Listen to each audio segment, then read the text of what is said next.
দীঘিনালার এক নিভৃত কোণে উত্তর মিলনপুরের ছোট্ট একটি ঘরে ২৪ বছর ধরে এক অসহায় তরুণীর জীবন চলছে, শুধু বিছানায় শুয়ে, শুধু চেয়েছে।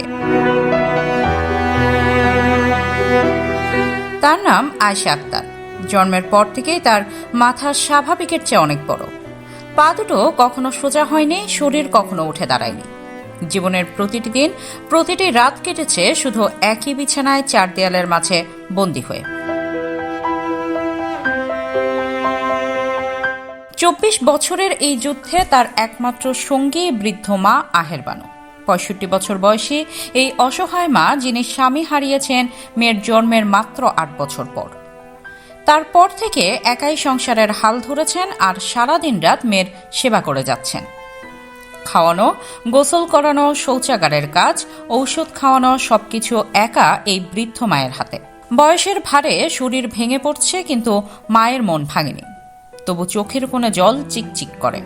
আহের বানু কান্না ভেজা কণ্ঠে বলেন, আমার স্বামী চলে গেছে, মেয়েটা জন্ম থেকে এভাবে পড়ে আছে। ওর চিকিৎসা, ঔষধ, খাবার সব চালাতে গিয়ে আমি আর পারছি না। কেউ তো আমাদের পাশে দাঁড়ায় না রে বাবা, কেউ না। আসসালামু আলাইকুম। আমার নাম আহের বানু। আমার এই মেয়েটা ২৪ বছর বয়স। আমার এই বিছানার মধ্যে সব পায়খানা, প্রস্রাব, খানা, গোসল করাতে হয়। এখন আমি বহুত চিকিৎসা করছি, এখন আর করতে পারতাছি না। আপনারা প্রশাসনের মাধ্যমে আমি কিছু আবেদন করতেছি, আমার মেয়েটারে কিছু সাহায্য করেন। আমার এই মেয়েটার শরীরের মধ্যে গাও ফেসরা ভরে গেছে।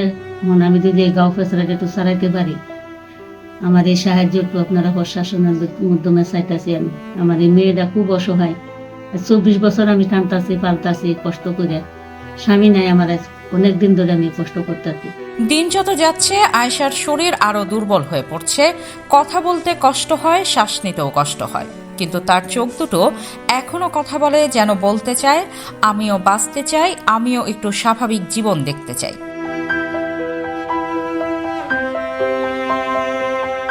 এই পরিবারটি বছরের পর বছর চরম দারিদ্র্য আর অসহায়ত্বের মধ্যে দিন কাটিয়েছে। কোনো সরকারি সহায়তা, কোনো বেসরকারি সাহায্য এখনো পর্যন্ত তাদের দুয়ারে পৌঁছায়নি। স্থানীয়রা বলছেন, এ যেন এক নীরব আর্তনাদ।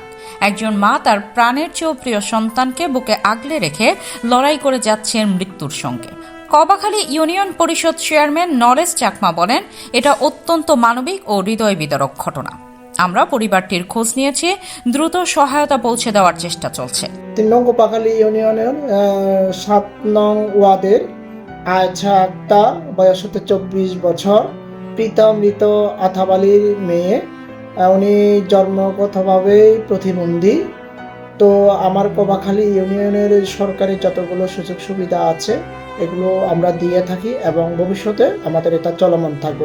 দীঘিনালা উপজেলা নির্বাহী কর্মকর্তা তানজিল পারভেজ বলেন, আয়েশার বিষয়টি আমরা অত্যন্ত গুরুত্বের সঙ্গে দেখছি। তাকে প্রয়োজনীয় ভাতা, চিকিৎসা সহায়তা ও অন্যান্য সরকারি সুবিধার আওতায় আনার প্রক্রিয়া চলমান। সরকারের পক্ষ থেকে আমরা প্রতিবন্ধী মেয়েটির সহায়তার বিষয়ে ইতিমধ্যে কিছু ব্যবস্থা গ্রহণ করেছি। সে সরকারি কিছু ভাতাও পাচ্ছে এবং তার থাকার জন্য একটা ঘরও নির্মাণ করে দেওয়া হয়েছে। এর বাইরে মেয়েটির একটা সুচিকিৎসা প্রয়োজন। তো আমি চেষ্টা করব যে সে যেন পর্যাপ্ত পরিমাণ সহায়তা পায় এবং এটা আমাদের একটা অগ্রাধিকার ভিত্তিতে থাকবে। সে যেন তার যেন সুচিকিৎসাটা নিশ্চিত হয়। কিন্তু প্রশ্ন থেকে যায়, আর কতদিন অপেক্ষা করতে হবে এই অসহায় মা মেয়েকে? আয়েশার এই ২৪ বছরের বিছানায় বন্দি জীবন আর তার মায়ের অবিরাম ত্যাগ, এ যেন এক মর্মান্তিক মানবিক সংকটের গল্প। যদি আপনার হৃদয়ে একটুও মায়া থাকে, যদি আপনি বিশ্বাস করেন যে প্রতিবন্ধীও মানুষ, তাহলে এই দুঃখী মা মেয়ের পাশে দাঁড়ান। সরকারি বেসরকারি সংস্থা, সমাজের বিত্তবান মানুষ, সকলের প্রতি আহ্বান, এই নীরব যোদ্ধাদের একা লড়তে দেবেন না। আয়েশার চোখের ভাষা শুনুন। সে শুধু একটু আশা চায়, একটু সহানুভূতি চায়, একটু ভালোবাসা চায়।